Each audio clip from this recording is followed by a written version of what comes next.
Hey guys, and welcome to another brand new video. In this video, we actually have a pretty interesting video going on over here, which is kind of the somewhat re-rise of the Xbox itself. Now, as you guys may or may not have heard, we've actually been seeing a lot of really kind of strange and unique areas getting and receiving a lot more Xbox stock. Now, I would probably still say, pretty much throughout the entire world, that the Xbox is still slightly not in as much demand, say, in comparison to the Switch and PlayStation 5. Now, that's not necessarily a bad thing, because I think the Xbox has been a fantastic console, but there also means that there's a lot of other regions out there, too, as well, that are not fully taking advantage of the Xbox, or as well, other regions that Microsoft can maybe try their best to go and capture up as much market as they possibly can. And this one, and revolving waifus and everything else, which is kind of the big resurgence of the Xbox coming in kind of hot. So we have a lot of cool things to go talk about, a lot of cool nifty things as well. And of course, if any of you guys are brand new, make sure you guys are subscribed with the notifications on. As well, for the brand new PlayStation 5 giveaway, we have the Amazon links down below. We also do have the Howl links for the free $200 reservation savings if you guys want to do that up. A lot of you folks had a chance to go check that on out, so that's linked down below. We have the Twitter and Twitch stream as well down below. We have all the other stuff, so keep on checking those on out. And let's dive into this. So as I mentioned, a lot of the Xbox has been doing mostly, I would say, pretty good. It's not been horrible. It's been all right. It's been all right. But it's instead of it being like the number one big market capture, it's more of the, hey, we're the nice solid number 3. And I don't think a lot of big companies like that in general, especially if you're trying to go for growth or you're someone like Microsoft, who is pretty much one of the biggest companies in the world. So with this, we actually have a pretty nifty article I'm going to dive into. Talk about the state of the Xbox, more so in Japan and also in other regions. So we're now finally starting to see the Xbox renaissance here in Japan. And as you guys can probably see, we have a nice little waifu-chan over here with the Xbox Series S, which, if you guys know anything about Japan, this is probably about what I'd expect. We have nice little Xbox waifu-chan. So, since its inception, Xbox has generally been on the back foot in the lucrative Japanese gaming market, and that trend is likely to continue at least for the foreseeable future. But as of late, there are signs now that the winds may be changing Microsoft's fortunes. Surprisingly, Xbox has now started to recover much of its lost ground from the nightmarish Xbox One generation, which is kind of rough, especially in Japan, owing to a combination of Xbox Game Pass value and Xbox Series S's affordability. There are several other factors in play, including the global chip shortage, which has allowed Microsoft to meet Sony's PlayStation 5 on stock levels in Japan, or at least in some cases even exceed them. Microsoft seems to have sensed this unique opportunity and have begun plowing investments into the region, which we've kind of been seeing this slow crawl these past few weeks.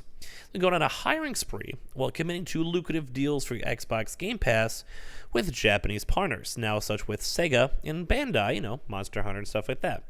For gamers both in Japan and in the West, it could lead to a renaissance of Japanese game dev support on the Xbox platform. So as you guys can kind of look at seeing some of these numbers over here, well, we're kind of hoping for a lot more. Like, we're seeing some pretty big growth over here, say for the Xbox 360, where I had big numbers, but also look at the Xbox Series side. So the Xbox One did awful. You guys can see on the screen, even right now, like, we've already beaten it for the Xbox Series X and S. But the one big thing is, look at these kind of big, somewhat growth trajectories. It kind of seems like once America has kind of like, been mostly organized, then after a while, like, America and Europe, then they start churning out consoles. Look at the 360. Now, as well, the Xbox kind of did the same thing. They probably just didn't know where they wanted to go. But if you guys look at this alt-board trajectory line, we actually have a little bit of faith now for the Xbox Series S to get back up there. So last year, Microsoft described Japan as its fastest growing market for Xbox. And that trend certainly seems to have continued. Well, details on uptake on Microsoft's gaming subscription service, Xbox Game Pass, are hard to discern per region. At least anecdotally, it does seem like to be the driving force behind their most recent upswing. And that also probably would factor in a lot too for, say, India, say, like China, other just more of like European countries that are maybe not the big mainstream, like, UK's, stuff like that. Famitsu tracks the gaming industry's retail sales in Japan, issuing weekly reports on the performance of the major players, both in terms of games and hardware sold. The most recent reports show that Xbox has recently moved past the 260,000 units sold of its Xbox Series X and S consoles, more than doubling its lifetime sales of the Xbox One consoles in the region already. While it's an undeniable growth for the platform, it's still absolutely dwarfed by PlayStation and Nintendo both. The Nintendo Switch consoles and PlayStation 5 have sold millions of units between them, and generally beat Xbox in the week-over-week sales too as well. But one of the bigger issues too have actually had the Xbox these past few weeks actually getting a lot more stock. We've reported on that one, and they actually have been beating PlayStation.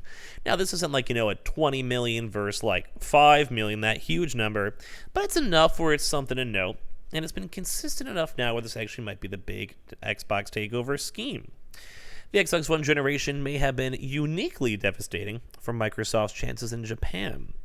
With absolutely rock-bottom support for Japanese games, both from first and third parties, which, in all honesty, is kind of a rough concept. Like, you want to make sure the games you're making apply to the people that are there. You want to make sure that they're not, focused on weird American storylines or games like that, too, on top of that.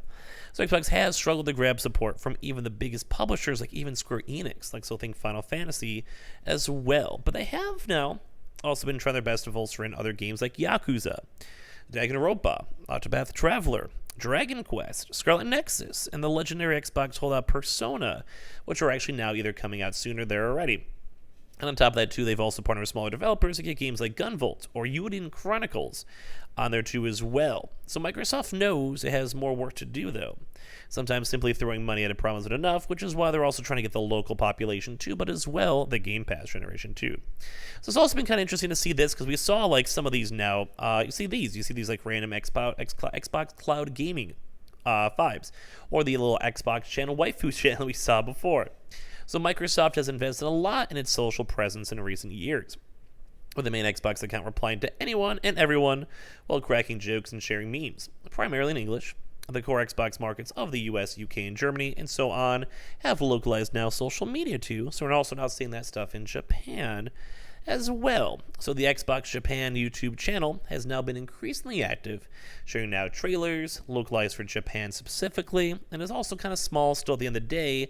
We are seeing this really huge growth takeover, like the fact that they're making more consoles, they're working on socials, they're having more hires, working more games, more Game Pass games, and everything else too as well. Xbox Game Pass and Xbox Cloud Gaming.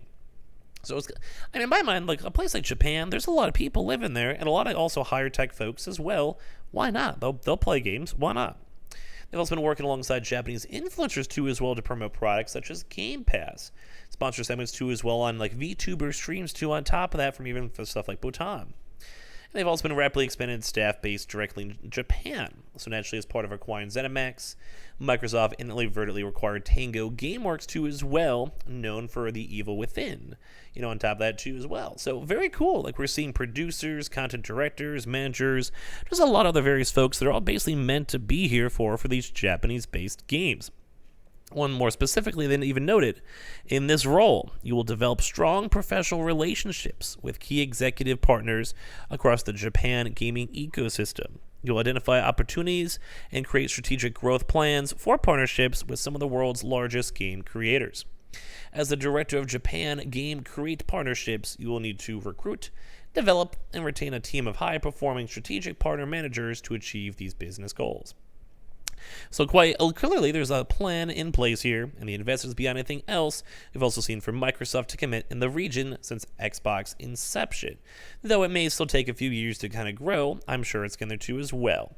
And of course, there's kind of the big to-do list, where a lot of Japan, these kind of bloggers kind of type in here too as well. Now they're actually seeing kind of a niche market still at the end of the day, where Japan itself is cool. I love Japan, but they always kind of seem more on their both on mobile and PC gaming. Now, us in America, we're still pretty console-based. We have a lot more PC players, too. But you can kind of go and tell by, the general sentiment, where a lot of folks are they're kind of just trying their best to see, what's good, what's bad, or whatever. So we have all these really big game industry folks who are, saying that they barely even look and pay attention to Xbox, though, although at least is slightly better than other places. Xbox fans reached out to highlight how poorly Xbox handles its localizations too, which you kind of put a lot of this all stuff kind of together, it's just not a really, really good sign, which I would totally agree with too as well. And there's a few other little aspects too where they kind of realize that there is a good potential in this market and a good potential just in general, but it does seem like they have to make sure they're smart they invest well and kind of maintaining up the overall stature that it's going to be a good deal and people in the future are not going to be unhappy with their Xbox buys. So I'm kind of curious on what you guys think. Is this a big market, like outside of these American markets? Is this a good call by Xbox, or should they just be trying their best to turn out as many consoles and games and focused on the American-based places? Some of your thoughts and comments down below as well. Enjoy the rest of your nights. Check out the Howl links down below. Sign up if you guys want to. We have the Twitter and Twitch streams down below. Make sure you guys are subscribed with the notifications on for the PS5 giveaway. And we'll see you guys all later on throughout the rest of this week. Love you guys.